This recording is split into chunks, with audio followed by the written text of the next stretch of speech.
रजनी को बचपन से ही पेंटिंग का बहुत शौक था।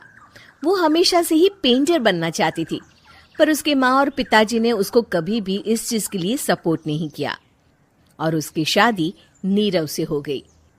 नीरव रजनी को बहुत प्यार करता था, पर रजनी हमेशा चुपचाप ही रहती।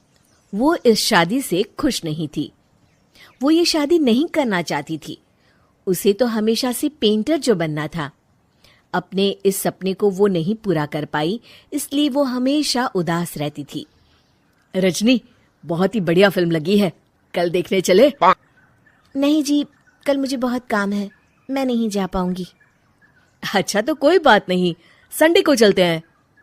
देखिए, मुझे फिल्म देखना पसंद नहीं है। आपको जाना है तो चले जाइए। नीरव को मना करके रजनी वहां से चली जाती है और अपने बैग को खोलकर उसमें बंद पड़े ब्रश और कलर्स को देखकर रोने लगती है। रजनी, चलो ना कहीं बाहर खाने चलते हैं, कुछ तुम्हारी पसंद का। जी, मुझे नहीं जाना, मेरी तबीयत ठीक नहीं है। रजनी वहां से चली जाती है। नीरव को समझ नहीं आता कि रजनी उससे इतना दूर क्यों रहती है। वो जब भी उसके साथ वक्त बिताना चाहता है, रजनी कोई ना कोई बहाना बना देती है। एक दिन घर पर कोई नहीं था। रजनी घर का सारा काम जल्दी से खत्म कर लेती है। घर पर अकेले होने के कारण वो सोचती है कि वो आज पेंटिंग करेगी।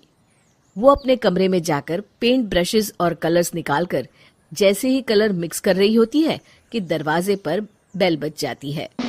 अब कौन आ गया इस वक्त? इतनी मुश्किल से तो मुझे पेंट करने का मौका मिला है। रजनी दरवाजा खोलती है तो उसकी सास अपनी सहेलियों के साथ खड़ी होती है और सब घर के अंदर आ जाते हैं। अरे बहू, सबको शरबत बनाकर पिला दे, बाहर तो बड़ी गर्मी है। उफ।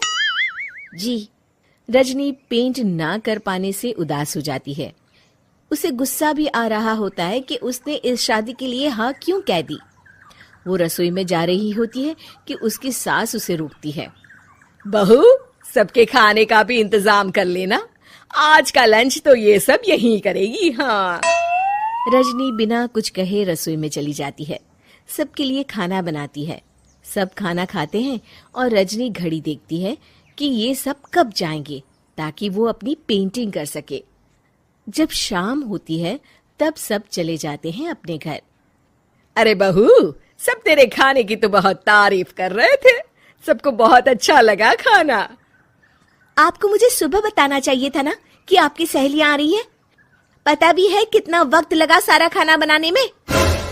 अरे बहू, तू ऐसे कैसे बात कर रही है मुझसे? तो और कैसे बात करूं? मैं इस घर की कोई नौकरानी नहीं हूं कि इतना काम करूंगी।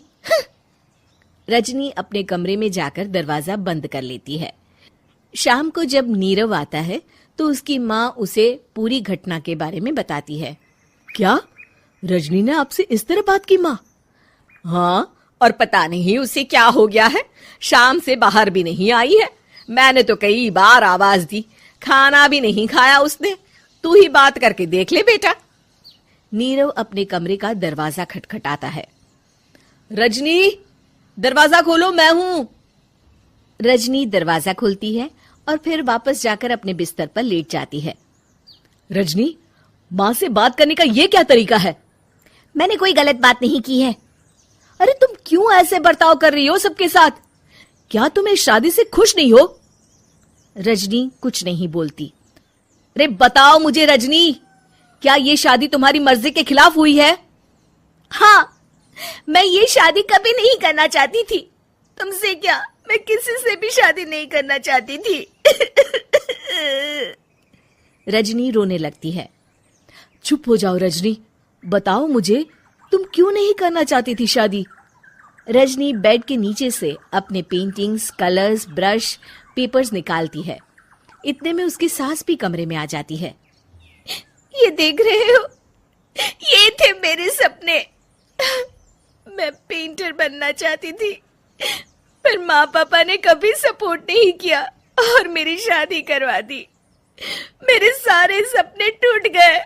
हर वक्त बस गुस्सा आता रहता है मुझे।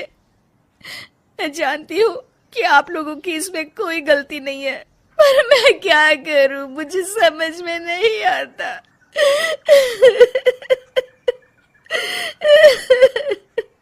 रजनी फूट फूट कर रोने लगती है। मुझे माफ कर दीजिए, आप दोनों के साथ मैं बहुत बुरा बर्ताव कर रही हूँ। अरे रजनी बेटा, चुप हो जाओ तुम।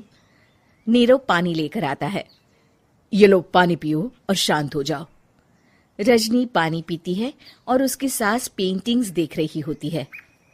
अरे नीरव, हमें तो पता ही नहीं था कि हमारी बहू कलाकार है। अरे कितनी अच्छी पेंटिंग्स बनाई है, देखो तो। ये वाली तो मैं अपने कमरे में ले जाऊंगी। आपको ये पेंटिंग्स अच्छी लगी? अच्छी नहीं, बहुत अच्छी लगी। और तुमने हमें बताया क्यों नहीं? तुम जब चाहे पेंटिंग कर सकती हो रजनी। हम तुम्हारे सपनों को पूरा करने में तुम्हारा पूरा साथ देंगे। हाँ बेटा, हम कला की कद्र करते हैं। हम कलाकार तो नहीं, पर मुझे गर्व है कि मेरी बहू एक कलाकार है। रजनी, नीरव और सास तीनों हंस पड़ते हैं।